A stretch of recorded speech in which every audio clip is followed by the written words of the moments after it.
Welcome to பணியும் வைப்பும். Group D எக்ஸாமுக்காக நம்ம previous question series பார்த்துட்டு இருக்கோம்.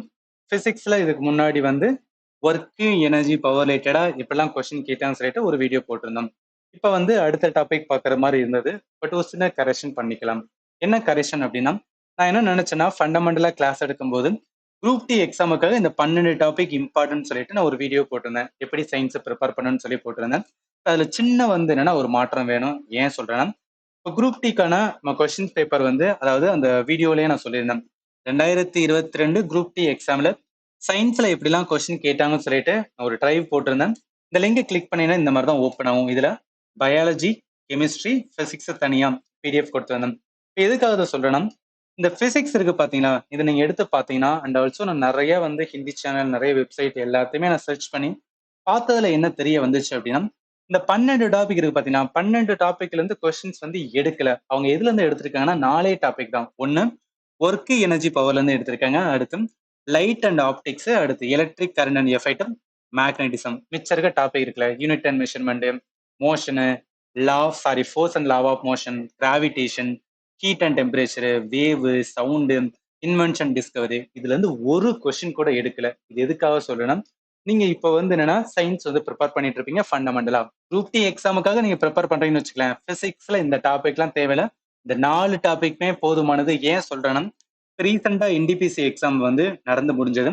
இதுல பேட்டர்ன் ஆஃப் த கொஸ்டின்ஸ் பார்க்கும்போது ப்ரீவியஸ் இயர்ல எப்படி கேட்டாங்களோ அதே பேட்டர்ன்லாம் 2024ஓட கொஸ்டின் 2025ல எக்ஸாம் நடந்தது.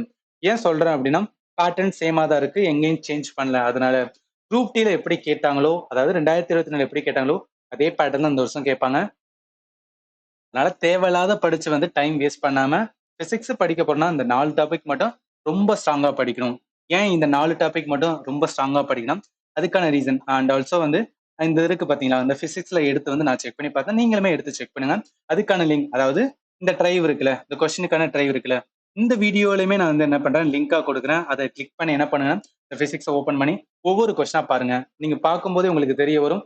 மெஜாரிட்டி ஆஃப் த கொஸ்டின்ஸ் இதுல இருந்து கேட்கறாங்கன்னா எலக்ட்ரிக் கரண்ட்ல இருந்து, எலக்ட்ரிக் கரண்ட்ல இருந்து பிளஸ் மேக்னட்டிஸ்ல இருந்து கேட்கறாங்க. அதுக்கப்புறம் வந்து லைட் கான்செப்ட்ல இருந்து கேட்கறாங்க. ஸோ இதுதான் மேஜரா வந்து அவங்க ஃபோக்கஸ் பண்றது. நான் என்ன சொல்ல வரேன்னா, இப்போ பிசிக்ஸ் ப்ரிப்பேர் பண்ண போனா இந்த 4 டாபிக் தான். இதுல ஃபண்டமெண்டலாவும் லேர்ன் பண்ணணும். ப்ரீவியஸ் கொஸ்டின் நம்ம பார்க்க போறோம். இதுல 65% கொஸ்டின் நல்லா ஞாபகத்துல வச்சுங்க. மொத்தம் சயின்ஸ்ல 25 கொஸ்டின்ஸ் வந்து கேட்பாங்க. 25 கொஸ்டின்ஸ்ல வந்து 10 கொஸ்டின் 10 கொஸ்டின் இருந்து வரணும் பிசிக்ஸ் வந்து கேட்பாங்க.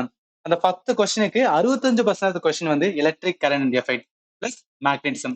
இந்த ரெண்டுல இருந்து மட்டுமே என்னன்னா 65% கொஸ்டின் வரும். அடுத்து லைட் அண்ட் ஆப்டிக்ஸ்ல வந்து ஒரு 25% கொஸ்டின். மிச்சம் இருக்கிறது வந்து ஒர்க் அண்ட் எனர்ஜி. இது இல்லாம சில கொஸ்டின்ஸ் வந்து இதை லாஜிக்கலா இருந்துச்சுன்னா அந்த மாதிரி கேட்பாங்க. இப்போ என்ன பிசிக்ஸ் இதுதான். இது ஏன் அகைன் நான் சொல்றேன் அப்படின்னு பார்த்தோன்னா, இந்த டைம் ரொம்ப குரூஷியலான பீரியட். தேவையில்லாத லேர்ன் பண்ணி வந்து வேஸ்ட் பண்றதுக்கு பதிலா என்ன கேட்கறாங்களோ அதை தெரிஞ்சு நம்ம லேர்ன் பண்ணணும்னு வச்சுக்கலாம், நல்லா ஸ்கோர் பண்ண முடியும். அதுக்காக தான் இது. இன்னொன்னுமே பார்க்க முடிஞ்சது என்ன அப்படின்னா, இந்த வருஷத்துக்கான அதாவது 2025 குரூப் டியோட நம்ம சென்னைக்கான சதன் ரயில்வேக்கான போஸ்ட்ல பார்க்கும்போது நம்ம பாருங்களேன், எந்த டிபார்ட்மெண்ட்ல ஒர்க் பண்ண போறோம்னா மோஸ்ட் ஆஃப் த டிபார்ட்மெண்ட் வந்து இன்ஜினியரிங் டிபார்ட்மெண்ட் தான். ஸோ அப்போ இன்ஜினியரிங் சம்பந்தப்பட்ட இருக்கனால கொஸ்டின்ஸ் எதுல இருந்து அதிகமா கேட்பாங்கன்னா, இந்த electric current, magnetism, light concept, இதுல தான் வந்து மெஜாரிட்டி ஆஃப் கொஸ்டின்ஸ் வரும். இதை வச்சு நம்ம புரிஞ்சுக்கலாம் ஏன் கொஸ்டின்ஸ் வந்து இந்த ஏரியால மட்டும் கேட்கறாங்க. மிச்சம் இருக்கிற டாபிக்கான அந்த 12 டாபிக்ல இருக்கிற மிச்சம் இருக்கிற டாபிக் ஏன் கேட்கலன்னு சொல்லிட்டு உங்களால புரிஞ்சுக்க முடியும். சரி, இப்ப என்ன பண்ணிடலாம்னா, இந்த எலக்ட்ரிக் கரண்ட் இருக்கு பாத்தீங்களா, இந்த எலக்ட்ரிக் கரண்டோட மொத்தமா பார்த்தோம்னு வச்சுக்கலாம், ஒரு 150 கொஸ்டினாவது வந்து இதுல இருந்து கேட்டிருக்காங்க. என்ன பண்ணலாம்னா, பார்ட் பை பார்ட் வந்து பார்க்கலாம். என்னால முடிஞ்ச அளவுக்கு உங்களுக்கு கொஸ்டின்ஸ் வந்து கொடுக்க பாக்குறேன். இதுல முதல் கொஸ்டின்ஸ் வந்து பாருங்களேன். ஃபர்ஸ்ட் கொஸ்டினா பார்க்க போறது, which one of the following rule is used to determine the direction of the induced current due to the motion of the coil at right angle to the magnetic field.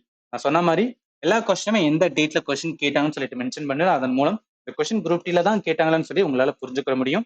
And also இந்த class PDF நம்ம பார்க்குற அந்த கிளாஸுக்கான PDF உங்களோட Telegram சேனலான பணிய வாய்ப்புல கொடுத்துருவேன். நீங்க எதுக்காகனா ரிவிஷன் சீரிஸ்க்கு வந்து யூஸ் பண்ணிக்கலாம்.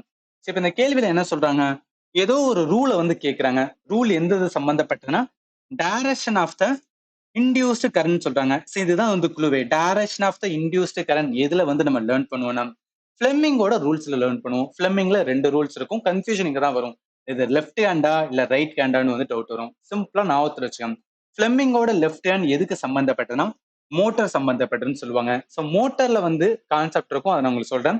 பிளம்பிங்கோட ரைட் ஹேண்ட் ரூல் எதுக்கு யூஸ் பண்ணுவோம்னா ஜெனரேட்டர்ல வந்து யூஸ் பண்ணுவாங்க. ஸோ ஜெனரேட்டர்ல என்னன்னா இன்டியூஸ்டு கரண்ட் ஜெனரேட் அப்படின்னு இருக்கு, அது பேர்ல இருக்கு. ஜெனரேட் என்ன, கரண்ட் நம்ம ப்ரொடியூஸ் பண்ணணும் ரைட்டா. அப்ப கரண்ட ப்ரொடியூஸ் பண்ணும்போது அந்த கரண்டோட டைரக்ஷனை பாக்குறதுக்காக யூஸ் பண்ற ரூல் தான் வந்து பிளம்பிங்கோட ரைட் ஹேண்ட் ரூல்.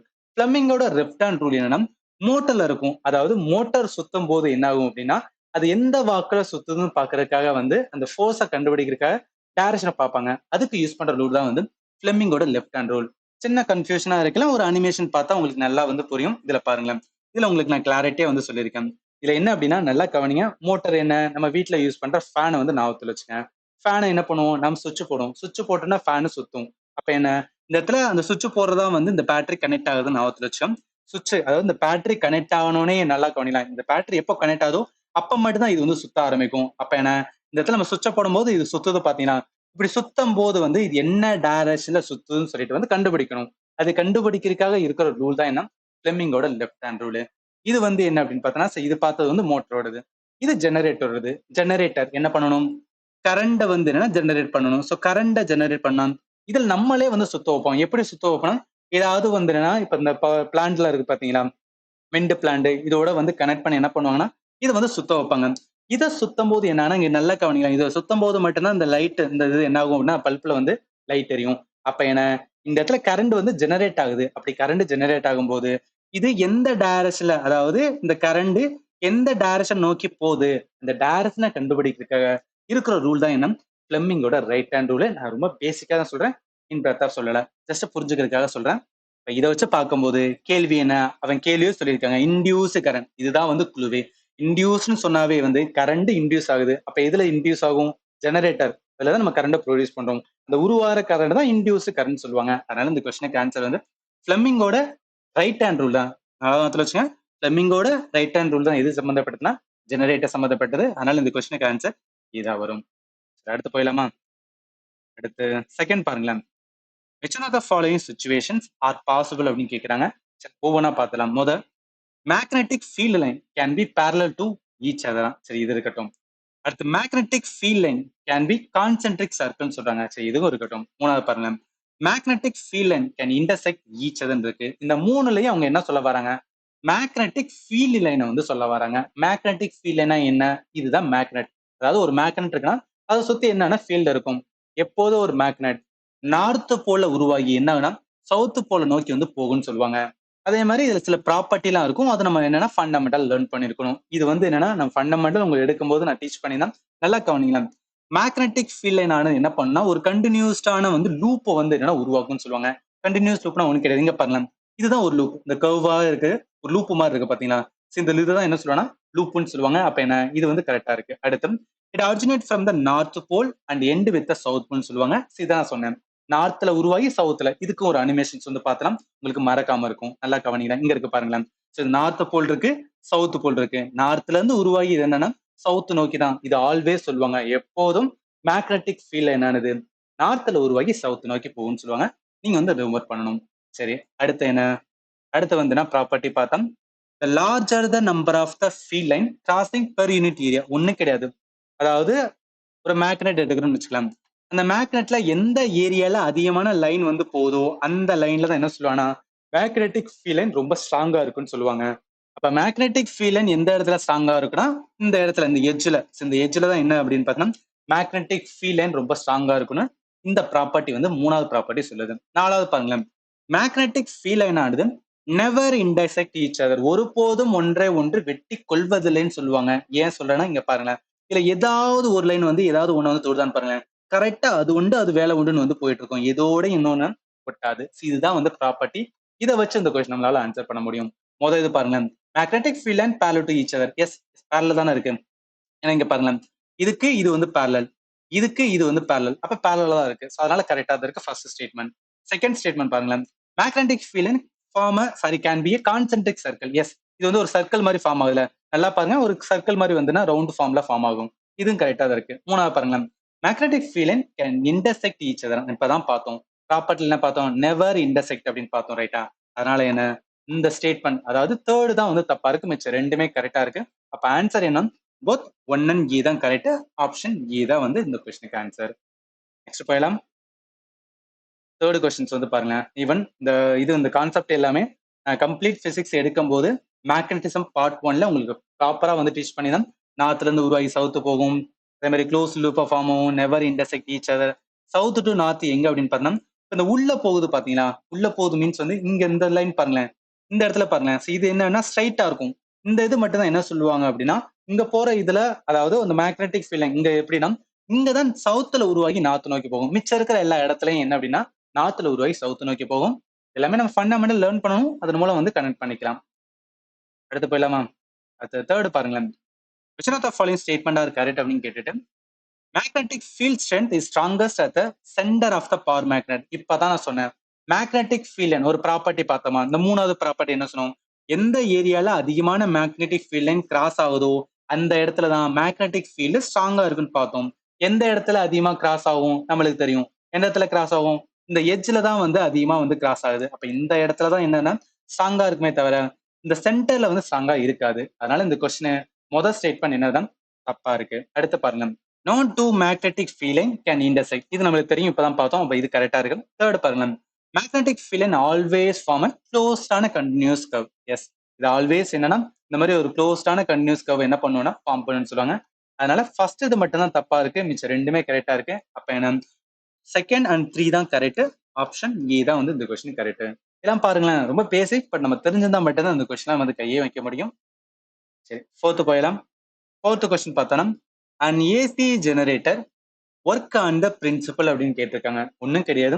இந்த ஜெனரேட்டர் ஒர்க் பிரின்சிபல் என்னன்னு பார்க்கறதுக்கு முன்னாடி இன்னொன்று தெரிஞ்சுக்கலாம். அதாவது ஒரு மோட்டார், எலக்ட்ரிக் மோட்டார் எடுக்கிறோம், இல்லை ஒரு எலக்ட்ரிக் வந்து ஜெனரேட்டர் எடுக்கிறோம், இல்லை வந்து நம்ம அயன் பாக்ஸ் எடுத்துக்கலாம். ஸோ ஒரு அயன் பாக்ஸ் எடுக்கணும்னு வச்சுக்கலாம். எதுக்காக இதெல்லாம் சொல்றேன்னா, இந்த மோட்டருக்கு பார்த்தீங்கன்னா இதோட பிரின்சிபல் என்ன சொல்றாங்கன்னா இந்த எலக்ட்ரோ மேக்னட்டிசம் மின்காந்த வியல் அப்படின்னு சொல்லுவாங்க. இந்த ஜெனரேட்டருக்கு பார்த்தீங்கன்னா இது என்ன பிரின்சிபல்னா எலக்ட்ரோ மேக்னட்டிக் இண்டக்ஷன். இதுக்கு இன்னொரு பேர் வந்து ஃபாரடே லா அப்படின்னு சொல்லுவாங்க. ஸோ ஃபாரடே, அதாவது ஃபாரடே என்பவர் தான் வந்து அந்த லாவை சொல்லியிருப்பாரு. அந்த லாவுக்கு பேரு எலக்ட்ரோ மேக்னட்டிக் இண்டக்ஷன் சொல்லுவாங்க.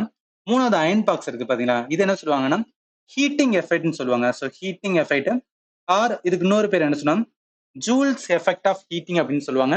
இந்த மூணு பிரின்சிபலை மட்டும் வந்து ஞாபகத்தில் வச்சுக்கேன், கொஸ்டின் அடிக்கடி வரும். மோட்டார் என்பது எலக்ட்ரோ மேக்னட்டிசம். இப்போ இந்த கொஸ்டின்ல கேட்டேன் ஏசி ஜெனரேட்டர், நார்மல் ஜெனரேட்டர்னாவே என்ன பிரின்சிபல்னா எலக்ட்ரோ மேக்னட்டிக் இண்டக்ஷன். இது வந்து ஃபாரடே சொல்லியிருக்கான்னு சொல்லல, அவர் என்ன சொல்லியிருப்பான்னு சொல்லி சின்ன ஒரு அனிமேஷன் மட்டும் பார்த்தலாம். இங்க பாருங்களேன், இதை நம்மளுக்கு தெரியும் ஜெனரேட்டர் வந்து எப்படி ஒர்க் ஆகணும். அவர் என்ன சொல்லுவார்னா ஃபாரடே என்பவர் இது வந்து என்னன்னா ஒரு எலக்ட்ரோ மேக்னெட், ரைட்டா? இது வந்து ஒரு எலக்ட்ரோ மேக்னெட். இப்ப இந்த உள்ள என்ன செம்பு கம்பி, அதாவது இந்த இது மாதிரி இருக்கு பாத்தீங்கன்னா இதுதான் என்ன சொன்னா செம்பு கம்பி. அந்த செம்பு கம்பி வந்து சுத்த வைப்பாங்க. சுத்த வைக்கும் போது இது வந்து ஒரு மேக்னெட், ரைட்டா? இது வந்து ஒரு மேக்னெட். இது வந்து நார்த் போல், இது சவுத் போல் வச்சுக்கலாம். இது சுத்தம் போது என்ன ஆகுன்னு பாத்தீங்கன்னா இந்த இடத்துல என்ன மேக்னெட்டிக் ஃபீல்டு வந்து உருவாகும். அப்படி உருவாகும் போது இந்த செம்பு கம்பிக்கும் இந்த மேக்னெட்டுக்கும் ஒரு ஃபோர்ஸ் ஆக்ட் ஆகும். அந்த ஃபோர்ஸ் எதை கிரியேட் பண்ணணும், வோல்டேஜை கிரியேட் பண்ணணும்னு சொல்லுவாங்க.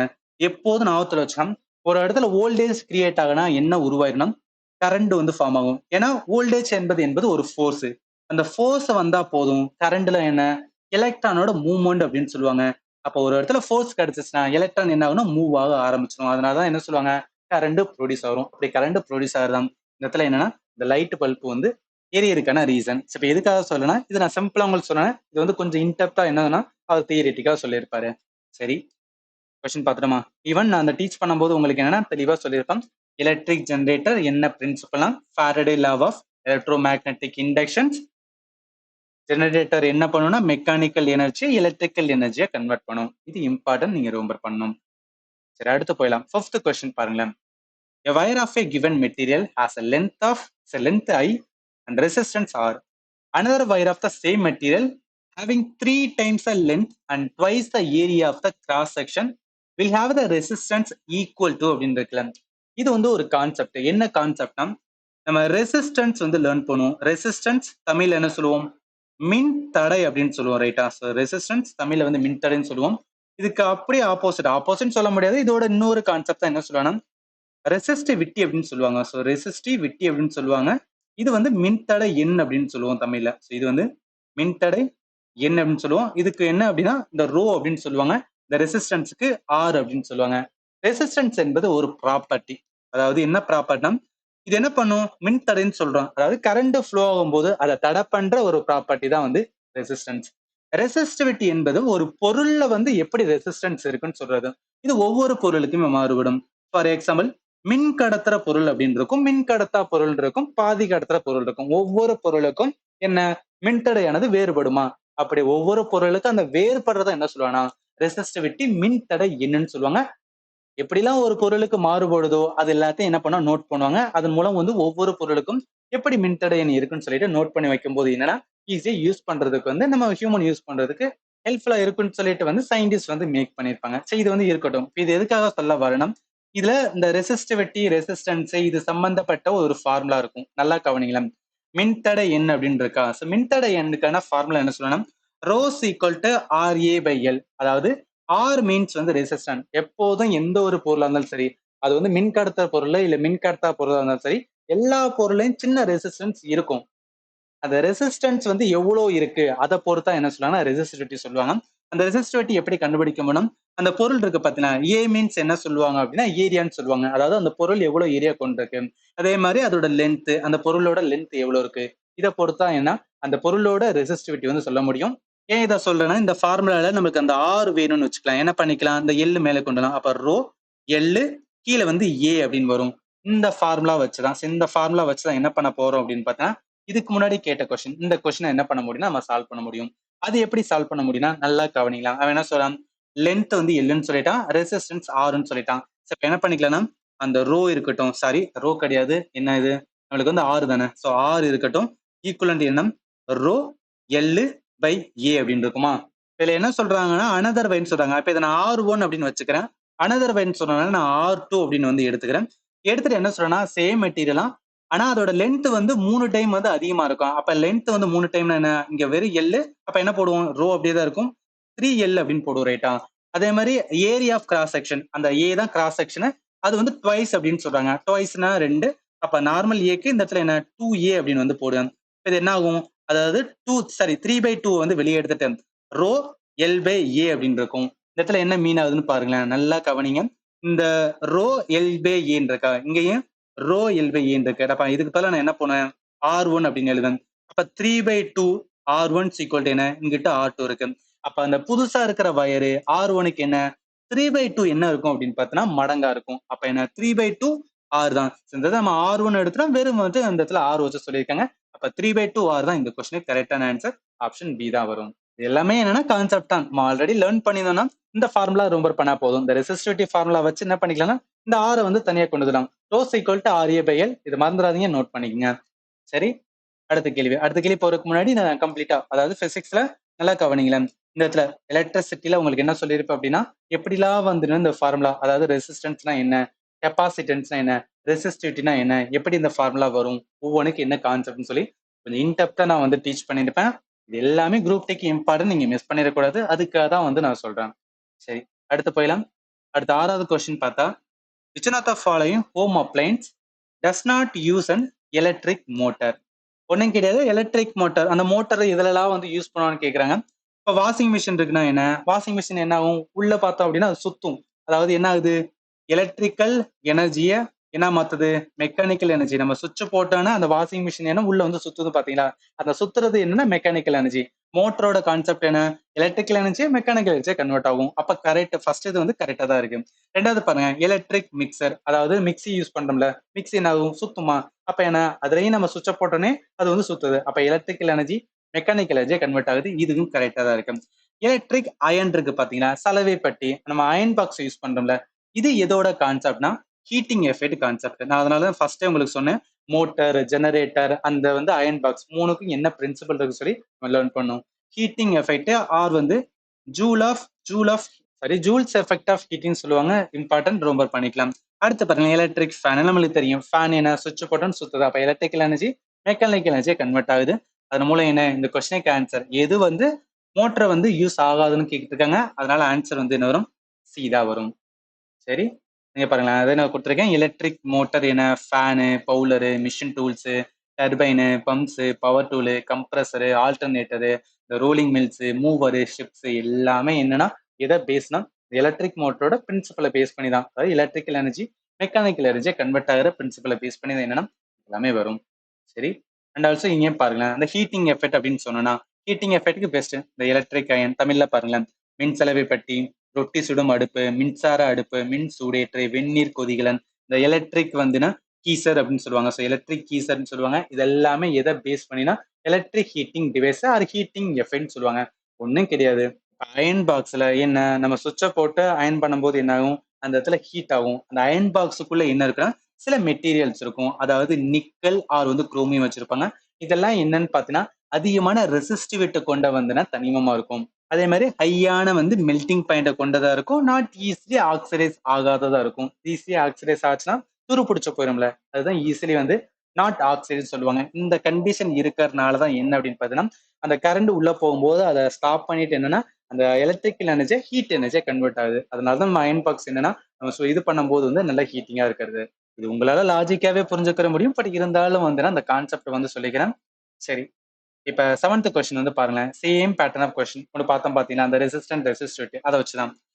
A wire of given material has length L and resistance R. Another wire of the same material having 9 times the length and same area of cross section will have the resistance equal to. அதாவது resistance என்னவா இருக்கும் அதான் கேட்டிருக்காங்க. நம்மளுக்கு தெரியும் rose equal to RA by L. இதுதான் வந்து அந்த மின்தடை எண்ணுக்கான இது. இதன் மூலம் என்ன ஆர் நம்ம எடுத்துடலாம். ஸோ ஆர் வேணா என்ன ரோ எல் பை ஏன்னு இருக்கட்டும். இது என்ன பண்ணலாம், வயரை வச்சுக்கலாம். அதனால வெறும் ஆர் மட்டும் வச்சுக்கலாம். இப்ப ரெண்டாவது ஆனதர் வயர்னு சொல்றாங்க. அதனால என்ன பண்ணிக்கலாம், R2 அப்படின்னு எடுத்துட்டு என்ன பண்ணுவோம், அதுல லென்த் வந்து 9 டைம்ஸ் சொல்றாங்க. ஸோ லென்த் 9 டைம்ஸ்னால என்ன இந்த ரோ அப்படிதான் இருக்கும். அந்த லென்த் மட்டும் என்ன 9, அப்ப 9 L அப்படின்னு போடுவேன். அதே மாதிரி பாருங்க சேமான ஏரியான்னு சொல்லிட்டாங்க. அப்ப ஏ வந்து அப்படிதான் இருக்கும். அப்ப என்ன ஆகும் 9 ரோ எல் பை ஏ. இப்ப என்ன பண்ணிக்கலாம், இந்த ரோ எல் பை ஏக்கு பதிலாக நான் என்ன போட்டுக்கிருவேன், இந்த ஆரை வந்து போட்டுக்கிருவேன். அப்ப என்ன வரும் 9 ஆறுன்னு வரும். அப்ப R2 என்ன ஆகும் 9R. என்ன வரும் 9R. ஆப்ஷன் சில இருக்கு. சிம்பிள் தான். சரி, அடுத்து 8th பாருங்களேன். Which one of the following device based on an heating effect of electric current? நான் சொன்ன பாத்தீங்களா ஹீட்டிங் எஃபெக்ட் ஒரு கான்செப்ட். இது நம்ம லேர்ன் பண்ணியிருந்தா இந்த கொஸ்டின்ஸ் வந்து ஈஸி. இங்க பாருங்க, இன்கேண்டசன்ட் லேம்பு ஒளிரும் விளக்கு. அடுத்து எலக்ட்ரிக் கீசர். எலக்ட்ரிக் கீசர்னா ஒண்ணு கிடையாது, தண்ணியை சூடு பண்றது தான் வந்து எலக்ட்ரிக் கீசர். அடுத்து எலக்ட்ரிக் ஜெனரேட்டர். நம்மளுக்கு தெரியும் ஜெனரேட்டர் எந்த பிரின்சிபல் எலக்ட்ரோ மேக்னெட்டிக் இண்டக்ஷனான ஃபாரடே லாவை வந்து யூஸ் பண்ணி வந்து என்ன ஆகும் அப்படின்னு பார்த்தோன்னா இந்த ஜெனரேட்டர் வந்து ஒர்க் ஆகும். அதனால அவன் கேட்ட கேள்வி ஹீட்டிங் எஃபெக்ட் கேட்டிருக்கான். இது வராது, 1, 2 தான் வரும். அதனால இந்த கொஸ்டினுக்கு ஆன்சர் வந்து போத் 1 and 2 ஆப்ஷன் சி தான் வரும். இது என்னன்னா அந்த ஹீட்டிங் எஃபெக்ட்டை ப்ராப்பரா லேர்ன் பண்ணிருக்கணும். இங்க பாருங்க ஹீட்டிங் எஃபெக்ட்டுக்கான டிவைஸ் இந்த iron, electric toaster, electric oven, electric heater, geyser, இதெல்லாமே என்னன்னா இந்த ஹீட்டிங் எஃபெக்டை பேஸா வச்சு தான் என்னன்னா அப்ளிகேஷனா இருந்திருக்கும். இது வந்து என்னன்னா இதோட தான். அந்த ஆல்சோ பாருங்களேன் ஃபிலமெண்ட் பல்ப், அதாவது அந்த இன்கேண்டசன்ட் லேம்புன்னு சொன்னோமா, ஏன் அப்படின்னு பார்த்தீங்கன்னா இதுக்கும் இதோட தான் ஹீட்டிங் எஃபெக்டோட வந்து அப்ளிகேஷன் தான். ஏன்னா ஹீட் ஆகும்போது அந்த எலக்ட்ரிக்கல் எனர்ஜி எதாவது கன்வெர்ட் ஆகும் அப்படின்னு பார்த்தீங்கன்னா ஹீட் எனர்ஜியா வந்து கன்வெர்ட் ஆகும். இந்த பல்ப்ல நம்ம வந்து ஃபிலாமெண்ட், அதாவது இந்த மின் நிலையை நம்ம எதை யூஸ் பண்ணுவோம், டங்ஸ்டன் வந்து யூஸ் பண்ணுவோம். ஏன் டங்ஸ்டன்னா டங்ஸ்டனோட மெல்டிங் பாயிண்ட் பார்த்தீங்கன்னு வச்சுக்கோங்க 3410 டிகிரி செல்சியஸ். இந்த அளவு டிகிரி செல்சியஸ் வரும்போது என்ன ஆகுனா அது வந்து மெல்ட் ஆகும். அப்ப என்ன கரண்ட் வர வர வர என்ன ஆகும் அப்படின்னு பார்த்தீங்கன்னா அதை எதை கன்வெர்ட் பண்ணும், அந்த ஹீட் என்ன ஆகும்னா லைட் எனர்ஜி கன்வெர்ட் ஆகும். அதனாலதான் அந்த பல்ப் எல்லாம் தொடும்போது என்ன பயங்கர ஹீட்டா இருக்கிறதுக்கான ரீசன் வந்து அந்த ஹீட்டை வந்து அது ஜெனரேட் பண்றது. புரியும் நினைக்கிறேன். சரி, அடுத்து போயிடலாம். 9th கொஸ்டின் பாருங்களேன். Ramesh want to choose a material for making filament of a bulb. The chosen material should possess which one of the following property அப்படின்னு சொல்லியிருக்காங்க. ஒன்றும் கிடையாது, இந்த ப்ராப்பர்ட்டியை பாருங்களேன்.